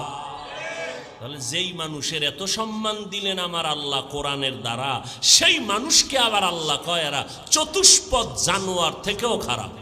সূরা আরাফ 9 পারা। আল্লাহ হেদায়েত দান করুন। যা কিছু বলি উদ্দেশ্য কি সবাই খারাপ হয়ে যাবে? উদ্দেশ্য কি সবাই নবীর আদর্শওয়ালা হয়ে যায়? ও যুবক, আমার মতো হবেন সেটা একবারও বলি না, বরং আমি একবারও বলি না চরমনাই যাও, তাবলিগে যাও, দেওবন্দে যাও, কওমি মাদ্রাসায় যাও, পায়ে ধরে ধরে ধরে ধরে 12টা মাস বয়ান করি আমি। কি বুঝাই রে বাবা? চরমনাই না গেলে গুনাহ হবে একবারও বলি নাই, তাবলিগে না গেলে গুনাহ হবে একবারও বলি নাই, কওমি মাদ্রাসায় না পড়লে গুনাহ হবে একবারও বলি নাই। ও ভাই, দেওবন্দীদের কাছে না গেলে গুনাহ হবে একবারও বলি নাই। সারা জিন্দেগির চিৎকারের আওয়াজ হলো 2টা, ও বান্দা জীবনে যতদিন বেঁচে থাকবা গোলামি করবা আল্লাহর, আর আদর্শ মানতে হবে মদিনাওয়ালা নবীর। এই আদর্শ মানতে গিয়া তুমি চরমনাই যাওয়া কোনো বাধ্য না, তুমি তাবলিগে যাওয়া বাধ্য না, বরং যারা স্কুলে পড়ো আলহামদুলিল্লাহ, কলেজে যারা লেখাপড়া করো আলহামদুলিল্লাহ, আমাদের মাদ্রাসায় তোমার আসার কোনো দরকার নাই। কোনো মৌলবী যদি তোমাদের দাওয়াত দেয়, আমি হাফিজুর রহমান বলে গেলাম, তাদের দাওয়াত তুমি কবুল করবা না, কারণ আমার মাদ্রাসায় আলেম মুহাদ্দিস মুফতি মুফাসসির ছাত্রের অভাব নাই। আমার মাদ্রাসায় ছাত্র অনেক অনেক অনেক। ঘুমানোর জায়গা দিতে পারি না, খানা ঠিক মতো দিতে পারি না, গোসলের জায়গা দিতে পারি না, বরং আমার দেশে আলেম ওলামার দরকার পড়বে না। আমার দেশে অভাব হইল আদর্শবান ডাক্তারের, মুসলমান আদর্শবান ইঞ্জিনিয়ার নাই, মুসলমান আদর্শবান একজন কলামিস্ট নাই, মুসলমান আদর্শবান সাংবাদিক পাই না। আমার দেশে মুসলমান আদর্শবান প্রফেসরের বড় অভাব। আমার দেশে মুসলমান আদর্শওয়ালা মুসলমান এমপির অভাব, মন্ত্রী সাহেবের অভাব, আদর্শবান মুসলমান একজন ডিসি এসপির অভাব। আজ যদি আমার সোনার বাংলায় প্রত্যেকটা থানার ওসি এবং জেলার এসপিডিসি যদি মুসলমান আদর্শওয়ালা নামাজি হইতো, আমগো কোরআনওয়ালাদের কোরআনের বয়ান করতে কোনো পেরেশানি লাগতো না। অতএব স্কুলে পড়ো, কলেজের মধ্যে পড়িয়া ডাক্তার হও, ইঞ্জিনিয়ার হও, সাংবাদিক হও, প্রফেসর হইও। বান্দা তুমি একজন ভালো লেখক হও, একজন ভালো কবি হও, তবে অনুরোধ বেয়াদব হইও না, দুশ্চরিত্রবান হইও না রে বাবা। কারণ বহু ডাক্তার আছে আদব কায়দা নাই, আদর্শ নাই। ডাক্তার হইয়াও তো আমার নবীরে গালি দেয়, ইঞ্জিনিয়ার হইয়াও তো আমার আল্লাহর বিরুদ্ধে কথা বলে। এই মানুষটাকে দুনিয়ার কোনো মানুষ ভালো জানে না। ও পর্দার আড়ালের আম্মা জানেরা, আপনাদেরকে বলতেছিলাম, আগেও বলেছি, আপনারা যদিও নবী না, তবে নবীদের মা, আলেমদের মা, সাহাবায়ে কেরামের মা, আপনারা জান্নাতের নারীদের সরদারিনীর বোন, হাজেরা নবীর মেয়ে ফাতেমা রাদিয়াল্লাহু আনহার মতো নারী, খাদিজা রাদিয়াল্লাহু আনহার মতো নারী, আয়েশা রাদিয়াল্লাহু আনহার মতো নারী। কিয়ামতের দিন 4 জন মহিলার জন্য জান্নাতের 8টা দরওয়াজা খোলা দেওয়া হবে। 8টা দরওয়াজা দিয়া প্রত্যেক দরজায় ডাকবে, আসো আসো, তাড়াতাড়ি জান্নাতের মেহমানখানায় আসো। কয়জন নারীরে ডাকবে? 4 জন নারীকে ডাকবে। এর মধ্যে একজন হবে ঈসা নবীর মা মারিয়াম আলাইহিস সালাম, যিনি জান্নাতের মধ্যে আমার রসুলের সাথে বিবাহের ব্যবস্থা হয়ে যাবে। ওই জান্নাতের ময়দান থেকে 8 দরওয়াজা হাসরের ময়দানে ডাকবে। 4 জন নারীর জন্য 8টা দরওয়াজা খোলা। প্রথম দরওয়াজা থেকে 8ম দরওয়াজা পর্যন্ত সব দরওয়াজা থেকে আওয়াজ আসবে, দারোয়ানেরা বলবে, আসো, মেহমানখানা তৈয়ার হয়ে গেল। কোনো হিসাব নাই, সূর্যের আলো টালো দেখার দরকার নাই, দ্রুত জান্নাতের মধ্যে ঢুকে যাও। একজন বিবি মারিয়াম আলাইহিস সালাম, ঈসা নবীর আম্মা জান, কি পরিমাণ কষ্ট দিছিল আম্মাজান মারিয়াম আলাইহিস সালামকে। এত পরিমাণ কষ্ট, খেজুর গাছের সাথে বেঁধে কি পরিমাণ বেত্রাঘাত করেছিল বেঈমানেরা। বলে, বাপ সারা সন্তান কেমনে আসলো? ঈসা নবী মায়ের কোলের মধ্যে বৈশা জবাব দিয়েছিল। আল্লাহ তাআলা ঈসা নবীর জবান খুলে দিয়েছিলেন শিশুবেলায়। আল্লাহ তাআলা ঈসা নবীকে অল্প বয়সে কিতাব দান করেছিলেন। আর একজন নারী খাদিজা রাদিয়াল্লাহু আনহা জান্নাতের 8টা দরওয়াজা দিয়ে ডাকবে, ও খাদিজা আসো, জান্নাতের আর দরওয়াজা খোলা। ও আব্দুল্লাহপুরের আম্মা জানেরা, ভালো করে শুনে নেন, আপনাদের মর্যাদার বয়ান সারা রাত্র যদি করি শেষ করা যাবে না রে আম্মা জান। আপনারা ডাক্তারের মা, বড় বড় ইঞ্জিনিয়ারের মা, বড় বড় ডিসি এসপির মা, এই জমিনের মধ্যে যত ভালো ভালো সন্তান দেখেন, আখেরাতের লাইনে ধর্মীয় লাইনে তাও ভালো মায়ের সন্তান, আবার দুনিয়ার লাইনে যত ভালো ভালো সন্তান দেখবেন সব হলো ভালো মায়ের অবদান। ভালো মা ছাড়া কোনো ভালো সন্তান জমিনে নাই। ডিসি সাহেবের ব্যবহার বড় ভালো। ডিসি সাহেব কয়, আমিও কোরআন পড়ছি হুজুর, আপনারা ওয়াজ মাহফিল করেন, আমার কোনো বাধা নাই, আমার জন্য মোনাজাতে একটু দোয়া করবেন। ডিসি সাহেব আপনার ব্যবহার দিয়ে কলিজাটা ঠান্ডা হয়ে গেল। ও ডিসি সাহেব, আপনার মধ্যে এত ধর্মের জ্ঞান আর মোহব্বত কেন? কয় হুজুর, আমি যদিও মাদ্রাসায় পড়তে পারি নাই, তবে কোরআনটা পড়ছি। কয় কেমনে? কয় মক্তবে সকালবেলা আমার আব্বা আম্মা মক্তবে কোরআন পড়াইছে। ও ভাই, কোরআনটা পড়িয়া ডিসির চেয়ারে বসছে, এখন কোরআনের ঘ্রাণ তার জবানে আছে না নাই? ও বান্দা, এই জন্য তুমি স্কুলে পড়ো, কলেজে পড়ো, আল্লাহর কোরআনের মৌটা তোমার অন্তরে ঢুকাইয়া নাও। কারণ কোরআনের একটু বাতি যার সিনার মধ্যে থাকবে, ও যদি এসপির চেয়ারে বসে, ওখান থেকেও কোরআনের ঘেরান আসবে। নাস্তিকার বেঈমানেরা আলেমদের লিস্টি করবে দূরের কথা, চিন্তাও করার সাহস কোনোদিন পাবে না। এরে যুবক, অনুরোধ করে বলি, বিগত জীবনে অন্যায় করেছো, তওবা করো, রবিউল আউয়াল থেকে শিক্ষা গ্রহণ করো। ও আল্লাহ, নবীর আদর্শ জীবনে আর কত অবহেলায় কাটায় দিলাম, আর নবীর আদর্শ কোনোদিন ছাড়ব না। ও আম্মা জানেরা, দুইটা সন্তান ভালো বানাইয়া কবরে যান, আপনার সন্তানের আদর্শ দেখে কলিজা ঠান্ডা হবে, এলাকার মানুষ দোয়া করবে, মুরব্বীরা দোয়া করবে। ও মা, ঘরের মধ্যে স্বামীর মাল হেফাজত করেন, সন্তানগুলোকে আদর্শওয়ালা বানান। তার মানে এইটা না আপনার সন্তানের ডাক্তার বানাইবেন না, এটা কিন্তু বলি না রে আম্মা জান। ডাক্তার বানান, আমগো মতো হুজুর বানানোর দরকার নাই, আমার মতো পাগড়িওয়ালা বানানোর দরকার নাই। বরং 5 বেলার নামাজ জানো পড়ে, স্কুলে কলেজে পড়ুক আর চাকরি করুক, ব্যবসা করো। ও যুবকেরা, মা বাবার দোয়া নিয়ে সামনে আগাও। কারণ আমি হাফিজুর রহমান, আজকে চেয়ারের মধ্যে বয়ান করার যোগ্যতা নাই, এলেম আমল দিয়া বাহাদুরি করার কায়দা নাই। আমার মা বাবার অবদান আর দোয়ার কারণে, চোখের পানির কারণে আজকে তুমি টাকা পয়সা বাড়ি গাড়ির মালিক হয়েছো। খোদার কসম, মা বাবার চোখের পানি ছাড়া হতে পারো নাই। ও পরীক্ষার্থী ছেলে মেয়েরা, আজকে পরীক্ষায় তুমি ভালো নাম্বার পাইতেছো, তুমি মনে করছো তোমার নিজের ক্রেডিট। না না না, মা বাবার চোখের পানি আর দোয়া।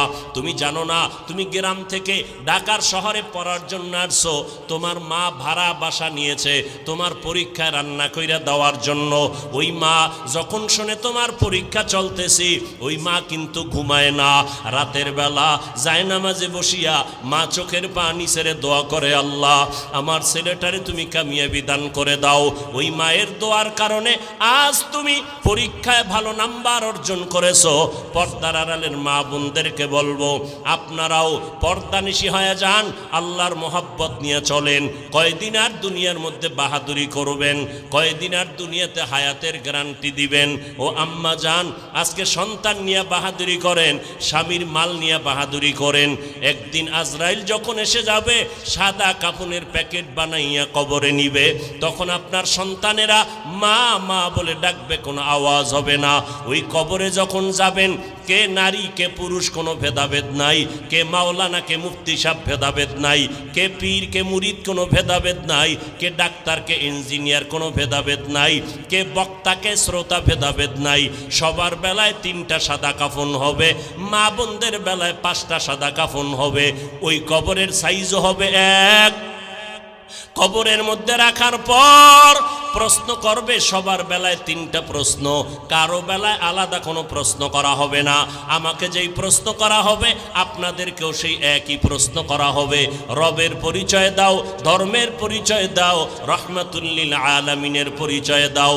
আল্লাহর নবী বলেন, দুনিয়াতে যারা রবের গোলামি করে কবরে যাবে, এরা কবরে গিয়া জবাব দিবে রব্বি আল্লাহ, আমার রব একমাত্র আমার আল্লাহ। দুনিয়াতে যারা ইসলাম মেনে চলবে, কবরে গিয়া জবাব দিবে দীনিয়াল ইসলাম, আমার ধর্মের নাম ইসলাম।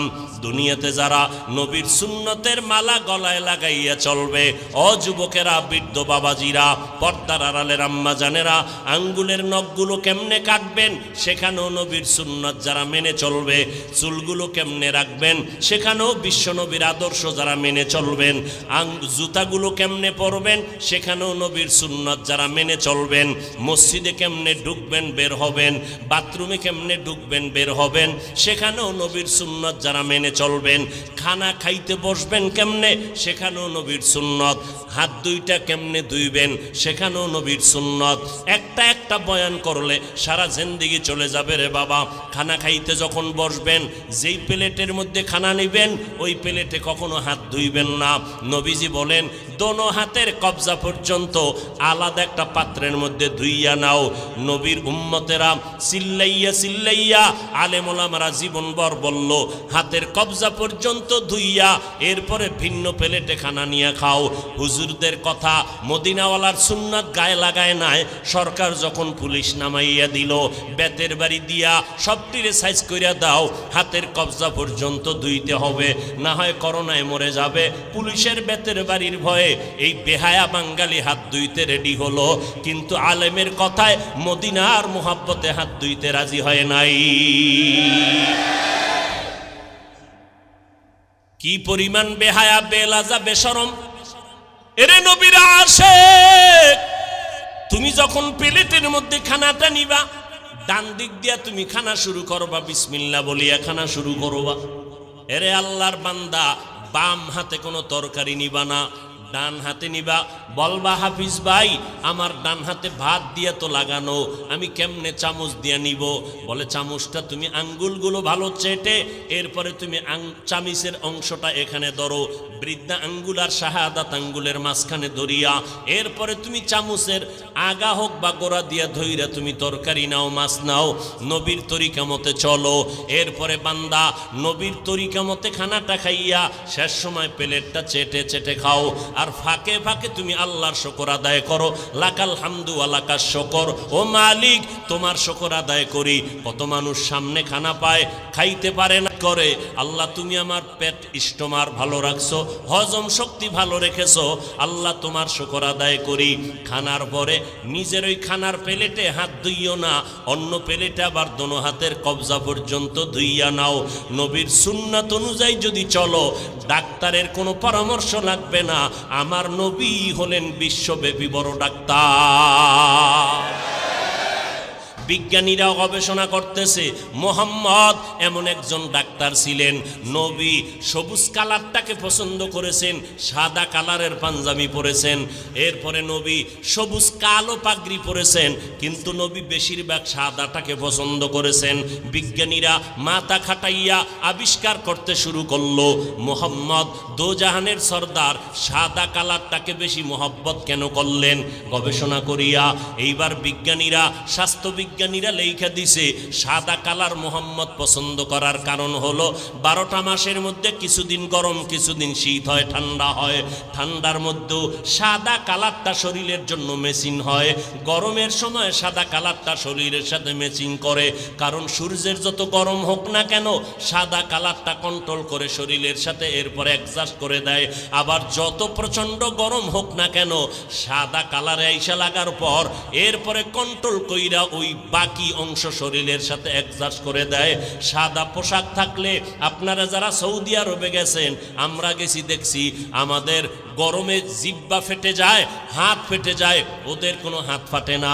ওরা একটা জামা, মোটা সাদা কাপড়ের জামা পইরা কলার লাগাইয়া আবার রুমাল মাথায় দিয়া প্রচণ্ড গরমের মধ্যে দৌড়ায়। চিন্তা করলাম আমার নবী সাদা কালারটা পছন্দ করার কারণটা কি? বিজ্ঞানীরা যা বলছে তাই সঠিক। বিজ্ঞানীরা কয় মোহাম্মদ মেসওয়াকের আইন কেন করলেন? মেসওয়াক দিয়া নামাজ পড়ো রে বান্দা, মেসওয়াক করিয়া যদি ওযু বানাইয়া নামাজ পড়ো, একটা মেসওয়াকের নামাজে এক এক রাকাতে 70 রাকাতের সমান সওয়াব আল্লাহ তোমার আমল নামায় দান করবে। এই মেসওয়াকের দ্বারা দাঁত পরিষ্কার হবে, এরপরে দুর্গন্ধ চলে যাবে, যেটা বেরাসের দ্বারা কোনোদিন হবে না। আমিও বেরাস করি, কিন্তু বেরাসের দ্বারা সাময়িক দাঁতের ময়লা যায়, কিন্তু দুর্গন্ধ দূর হয় না। নবী বলেন মেসওয়াক করো, আর এই মেসওয়াক করলে 100 উপকার আছে মেসওয়াকের মধ্যে। এর মধ্যে সর্বশ্রেষ্ঠ উপকার, মরণকালে জবানে কালেমা জারি হয়ে যাবে। 10টার সময় নামাজ বাদ দিয়া বেরাস গুতাও, মেসওয়াকের খবর নাই। এরে নবীর আশিক, রবিউল আউয়াল তোমাকে কি বার্তা দেয়? বলে নবীর সুন্নতের মালাটা গলায় লাগাও, নবীর মোহাব্বতে টুপিটা মাথায় দাও। আজকে থেকে তওবা করো। ওই অন্ধকার কবরে যারা সুন্নতের আমল নিয়ে যাবে, নবী বলেন কবরের মধ্যে নবীকে দেখাইয়া বলবে, এরে কবরওয়ালা চিনো, নবীর চিনোনি? নবীর যারা সুন্নতের আশিক এরা দেখা মাত্র চিনে ফেলবে। নবী বলেন চিনা মাত্র বলবে, এই তো আমার মায়ার নবী, হাজা মুহাম্মাদুনা সাল্লাল্লাহু আলাইহি ওয়াসাল্লাম, আমার মায়ার নবী। এই নবীরে দেইখা দেখতে পারি নাই, তবে আলেমের কণ্ঠে বয়ান শুনিয়া টুপি পরলাম, নামাজ পড়লাম। ও নবীর আশিকের দল, আল্লাহর নবী বলেন সাথে সাথে আমার আল্লাহ গাইবী আওয়াজ দিবেন, ও কবরের ফেরেশতা, আমার বান্দাটারে আর কষ্ট দিও না। দুনিয়াতে আমার বান্দা কম কষ্ট করে নাই, রাতের বেলা ঘুমাইতে পারে নাই, যখন পশু পাখি ঘুমায় গেল, নদীর মাছ ঘুমায় গেল, আমার বান্দা বান্দি ঘুমায় গেল, গাছের পাতা পর্যন্ত নীরব হয়ে গেল, পশু পাখিরাও ঘুমায়, জঙ্গলের মধ্যে কোনো কোলাহল নাই, সব জায়গায় আওয়াজ বন্ধ। ওই সময় আমার এই আশিক বান্দা সুন্দর করিয়া ওযু বানাইয়া জায়নামাজে বৈশা সিজদায় পড়ে পড়ে কান্না করেছে, আর আমি আল্লাহর দরবারে দোয়া করেছে, আমি আল্লাহর মহব্বতে জিকির করেছে। এখন আর কষ্ট দিও না, তাড়াতাড়ি কবরে বেহেশতের বিছানাটা দিয়া দাও। কবরটাকে 3.5 হাত রাখবা না, বড় একটা বালাখানা বানায় দাও, জান্নাতের সাথে রাস্তা খুলে দাও। আমার বান্দা এখন ঘুমাবে, কিয়ামত পর্যন্ত আরামে ঘুমাইতে থাকবে, কেউ ডিস্টার্ব করবে না রে ফেরেশতা। নবী আফসোস করে বলে, এ যুবকেরা, আজকে কি মনে করতেছো আমরা টুপিদারির কারণে বুঝি বোকা হইয়া গেছি? আল্লাহর কসম আমাদের মাথা নষ্ট হয় নাই। টুপিটা মাথায় দিলে মাথা গরম হয়, এটা তোমার থেকে আমি কম বুঝি না, এরপরও টুপি কেন ফালাই না? দাড়িটা লম্বা করার কারণে যৌবনের ভাব চলে যায়, তোমার থেকে কম বুঝি না, এরপরও দাড়িটা কেন ফালাই না? লম্বা জামা গায়ে দেওয়ার কারণে শরীরটা গরম লাগে, এরপরও কেন জামা ফালাই না? তোমার থেকে কম বুঝি না রে বাবা। সব কিছু বুঝার পর কেন এত কষ্ট করিয়া নামাজ পড়ি, কেন টুপিটা মাথায় রাখলাম? আজকে যদি আমি তোমার মতো স্বাধীনভাবে প্যান্ট শার্ট টাই লাগাইয়া দাড়িটা কামাইয়া মাস্তানি ভাব নিয়ে রাস্তায় সন্ত্রাসী করতাম, বহু টাকাওয়ালা সন্ত্রাসীরা আমারে ভাড়া কইরা নিয়ে ব্যবহার করত। কিন্তু না রে বাবা, চিন্তা করে দেখলাম, আল্লাহর কোরআন পড়লাম, নবীর কথা দেখলাম, একটা কথা মিথ্যা নাই। কত বেঈমানেরা আল্লাহর কোরআনে ভুল বের করার জন্য পাগল হইয়া হন্যে হয়ে দেখলো, আজও পর্যন্ত একটা ভুল বের করতে পারে নাই, বরং বহু বেঈমানেরা কালেমা পড়ে মুসলমান হয়ে গেল। কয়দিন আর দুনিয়ার বাহাদুরি, ওই চেয়ারম্যান সাহেব কত বাহাদুরি করে, 5 বছর পরে আর বাহাদুরি থাকে না, এমপি সাহেবের বাহাদুরি থাকে না, আমার মাওলানাগিরির বাহাদুরি, ও বাবা যেদিন চক্ষু বন্ধ হয়ে যাবে ওই দিন সব বাহাদুরি বন্ধ হয়ে যাবে। আমাকে সবাই কবরের দেশে নিয়ে যাবে, আমার আপনজনেরা গায়ের গেঞ্জিটা পর্যন্ত বেলেট দিয়ে কেটে রাখবে। ও আল্লাহর বান্দারা, তুমি আর কয়দিন বাঁচবা? মনে করছো 25 বছর বয়স, আরো 25 বছর বাঁচবা। তোমার এক বন্ধুর নামটা তুমি জানোনি? Michael Jackson. একটা গান গাইলে, ইংলিশে গান গাইতো, কোটি ডলার হাদিয়া পাইতো। ওই মাইকেল জ্যাকসন কণ্ঠশিল্পী আমেরিকার একটা গান গাইয়া গাইয়া জনসমুদ্র যখন পরিণত হয়ে গেল, মাইকেল জ্যাকসন চিন্তা ভাবনা করে দেখলো আমার টাকা পয়সা আর ভক্তবৃন্দের অভাব নাই, আমার নাকি একবার মরা লাগবে, তবে আমি আমার ইচ্ছা মতো মরতে চাই। বলে কেমন মরবি? মাইকেল কয় আমি 150 বছর পর্যন্ত জমিনে জিন্দা থাকবো, এর আগে আমি মরতে চাই না। 150 বছর পর্যন্ত বেঁচে থাকার জন্য মাইকেল জ্যাকসন যত ব্যবস্থা নেওয়া দরকার নিল। 20 জনের উপরে ডাক্তার তারে অল টাইম পাহারা দেয়, একটা খানা শতবার চেক করে খায়। মাইকেল জ্যাকসনের চেহারাটা বাধাই করে নিল যেন যৌবন ছুটে না যায়, খালি হাতে কারো সাথে সাক্ষাৎ দেয় না, জীবাণু যেন ঢুইকে আমার মৃত্যুর মুখে ফালাইয়া না দেয়। এই মাইকেল এত কিছু ব্যবস্থাপনা করলো, 150 বছরের আগে সে মরবে না। আল্লাহ কয় আমার সিদ্ধান্ত কেউ রদ করার ক্ষমতা নাই, আমি আল্লাহ সিদ্ধান্ত করে নিলাম। এই মাইকেল 150 বছরের বাঁচার তাগিদ দিয়া এবার প্রস্তুতি নিয়ে চলতেছে, সিকিউরিটি গার্ড নিয়ে চলতেছে, শরীরের মধ্যে কোনো বাতাস কোনো ধুলাবালু লাগায় না, কমপ্লিট স্যুট নিয়ে বাংলা দুনিয়ার জমিনে চললো। আল্লাহর কুদরত, একদিন হঠাৎ করে মাইকেলের মাথা একটু ব্যথা ব্যথা ভাব, 20 জনের উপরে ডাক্তার অল টাইম তারে চিকিৎসা দেয়, কোনো রোগ যেন ভেতরে ঢুকতে না পারে। হঠাৎ করে বিছানায় শুইয়া ঘুম পড়ল, একটু আরাম করতেছে, তখন তার বয়স মাত্র 50-এর কোঠা পেরিয়ে যাচ্ছে। এমন সময় ডাক্তারেরা চতুর্পার্শ্বে পাহারা দেয়, মাইকেল 50-এর কোঠার পরে পেরিয়ে বিছানায় যখন ঘুমাইয়া গেল, হঠাৎ করে ডাক্তারেরা দীর্ঘ টাইমের পরে মাইকেলকে যখন সজাগ করতে চায়, শরীরটার মধ্যে টাচ করে দেখে মাইকেলের পুরো শরীর বরফের মতো ঠান্ডা, কাঠের মতো শক্ত হয়ে গেল। ডাক্তারেরা চিৎকার দিয়া কয় মাইকেল আর জমিনের মধ্যে জিন্দা নাই, আমরা অনুভব করলাম না মাইকেলের জীবনটা কখন চলে গেল। এ যুবকেরা, মাইকেলের থেকে তুই তো আর বেশি ব্যবস্থা গ্রহণ করতে পারো নাই। আল্লাহ যেই যৌবন দিছিল, যেই শক্তি দিছিল, মোবাইল চালাইয়া নিজে ইচ্ছা করিয়া সেই পার্সগুলো নষ্ট করলি। তোর পায়ে 2টা হাত দিয়া বলছি বাবা, হাসিয়া হাসিয়া কথা উড়াইয়া দিস না, বালিশে মাথা লাগাই একটু চিন্তা কর। আজকে মোবাইলটা চালাইয়া চোখের পাওয়ারটারে নষ্ট করে ফেলেছো রে বাবা, পায়ে ধরে বলছি কথাগুলো এমনে ফালাইয়া দিস না। আজকে বালিশে মাথা লাগাইয়া চিন্তা কর, এই মোবাইল চালাইয়া চালাইয়া তোর মাথাটারে গরম বানাইয়া দিলি। এখন লেখাপড়া করতে মনে চায় না, কোনো বই লইয়া পড়তে বসলে মাথা ব্যথা করে। এই মোবাইলের কারণে তোর বুকে ব্যথা কিন্তু বেড়ে গেছে, মাথা ব্যথা বেড়ে গেছে। এই মোবাইলের কারণে খানার রুচি পর্যন্ত নষ্ট হয়ে গেছে। এই মোবাইলের কারণে রে বাবা তোমার হার্ট দুর্বল হয়ে গেছে, ওদিক থেকে তোমার রোগ শোকে তুমি ধ্বংস হয়ে যাইতেছ, তোমার ব্রেনের উপরে এফেক্ট করতেছে, তোমার হার্ট দুর্বল হয়ে যাইতেছে। এই মোবাইলের কারণে তোমার যৌবন নষ্ট হয়ে গেল, তোমার জীবনটা দুর্বিষহ হয়ে গেল। এখন খানা ভালো লাগে না, ঘুম ভালো লাগে না, এই মোবাইলের পেরেশানিতে পইরা পইরা লেখাপড়া পর্যন্ত ভালো লাগে না। কখন যেন তোমার জীবনটা চলে যায় তোমার জানা নাই।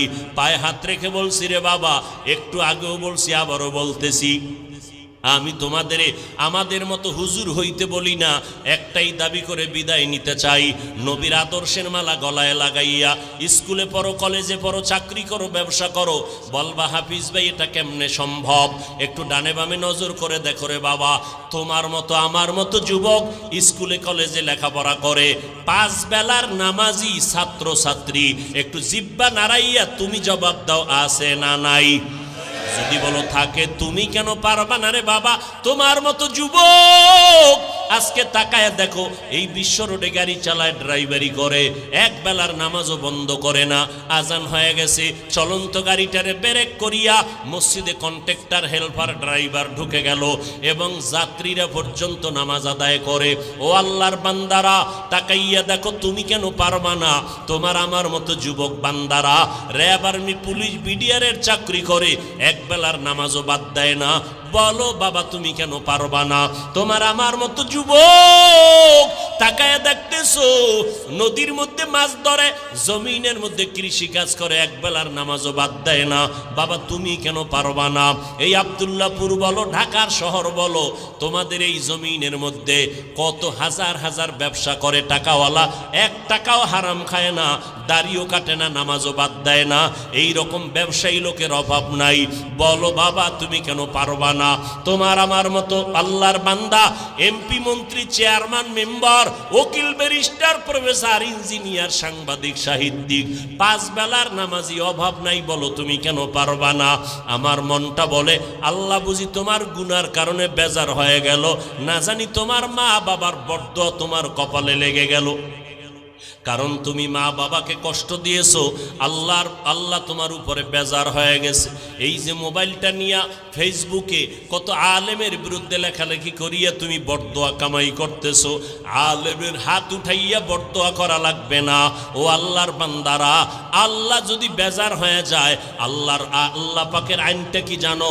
ক্বালান নবী সাল্লাল্লাহু আলাইহি ওয়া আলিহি ওয়া সাল্লামা ফীমা ইয়ারবিহি আন রাব্বিহি আযজা ওয়া জাল্লা। বুখারী শরীফে আল্লাহ হাদিসে কুদসি যে জানায় দেয়, মান আদালি ওয়ালিয়ান ফাকাদ আযানতুহু বিল হারব। ও নবী জানায় দেন আমার আল্লাহর কথা, যারা আমার ওলি, আমার বন্ধু, আল্লাহ ওয়ালাদের সাথে দুশমনি করবে, আমি আল্লাহ তাদের সাথে যুদ্ধ করার জন্য তৈয়ার। অতএব যারা আহলে হক আলেমের বিরুদ্ধে লেখালেখি করো, যারা আলেমের বিরুদ্ধে বিশুদ্ধার করো, আল্লাহ বেজার, মা বাবার অভিশাপ তোমার কপালে। কারণ একই মজলিসে বৈশা বয়ান শুনছো, মোনাজাত ধইরা হাত তুল্লা, কত বান্দার চোখে পানি, অথচ আমার চোখে কেন পানি আসে না? একটু চিন্তা করো, তোমার মোনাজাতে কেন কান্না আসে না? একমাত্র কারণ গুনার কারণে দিলটা পাথর হয়ে গেল। এই গুনাহ অবস্থায় আল্লাহ ডাক দিয়া কয় তওবা কর, একটা সেকেন্ডের মধ্যে আমি তোর জীবনের গুনাহ মাফ করে দিব।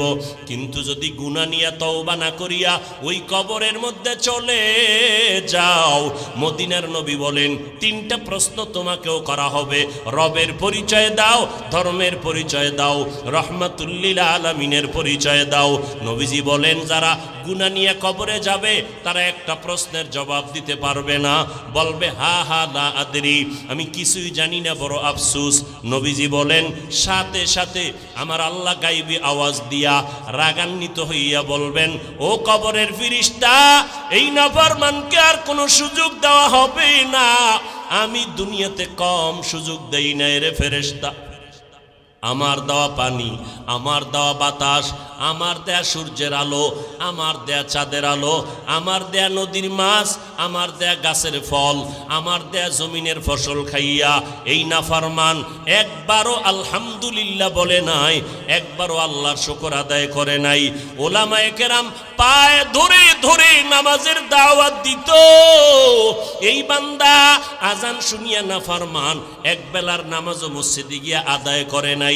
এখন আর দেরি নাই, এই বেঈমানের কবরে জাহান্নামের বিছানাটা দিয়া দাও, জাহান্নামের সাথে রাস্তা খুলিয়া দাও, জাহান্নামের আগুন কবরটা ভরে দাও।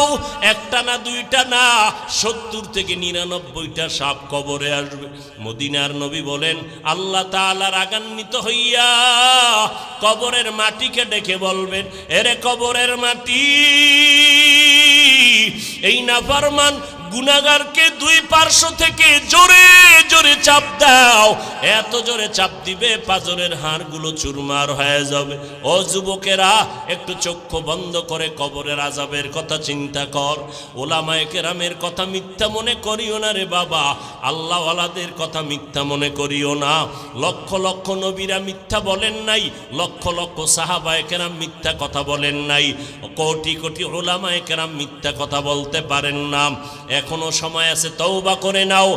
মনে মনে আমার আল্লাহকে ডাকো আর বলো, হে মালিক, এই ময়দানে আমার মতো গুনাহগার কেউ নাই, আমার গুনার কারণে আমার হাত না পাক, চোখ না পাক, আমার জিহ্বা না পাক, আমার অন্তর না পাক।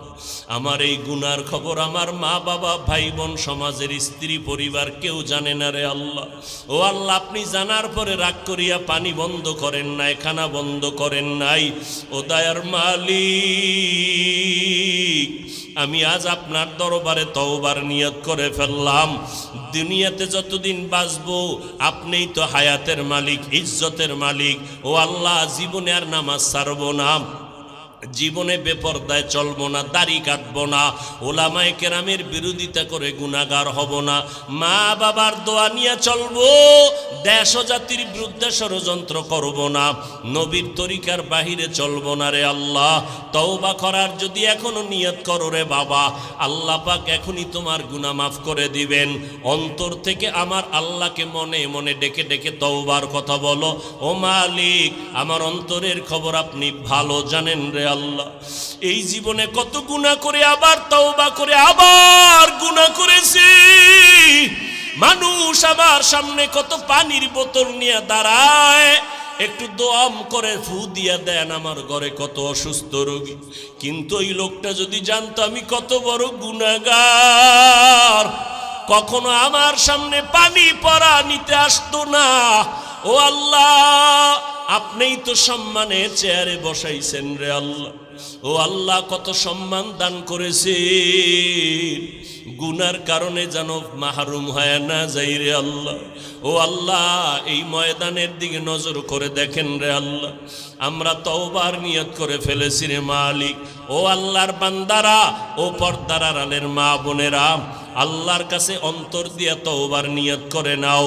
ও আল্লাহ, আমার গুনার খবর আমার মা বাবায় জানলে কেউ আমারে সম্মান করতো না। আমার মা বাপ বোনেরা, ভাই ভাই বোনেরা জানলে, সন্তানেরা জানলে কেউ আমারে ভালো জানতো না।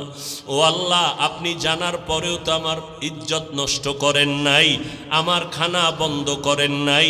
ও আল্লাহ, আজকে গোপনীয় আবার আপনার কাছে তওবার নিয়ত করলাম। ও আল্লাহ, আমি ব্যবসা করি, চাকরি করি, যাই করি, আজকে থেকে নামাজ আর বন্ধ করব না, আজকে থেকে বেপরদায় চলবো না, মা বাবার সাথে বেয়াদবি করে বরদোয়া নিব না, নবীর তরিকার বাহিরে চলবো না, দাড়ির মধ্যে অস্ত্র লাগাইব না, ওলামায়ে কেরামের পরামর্শ নিয়ে আমল করব, আর দেশ ও জাতির বিরুদ্ধে কোনো ষড়যন্ত্রে লিপ্ত হব না।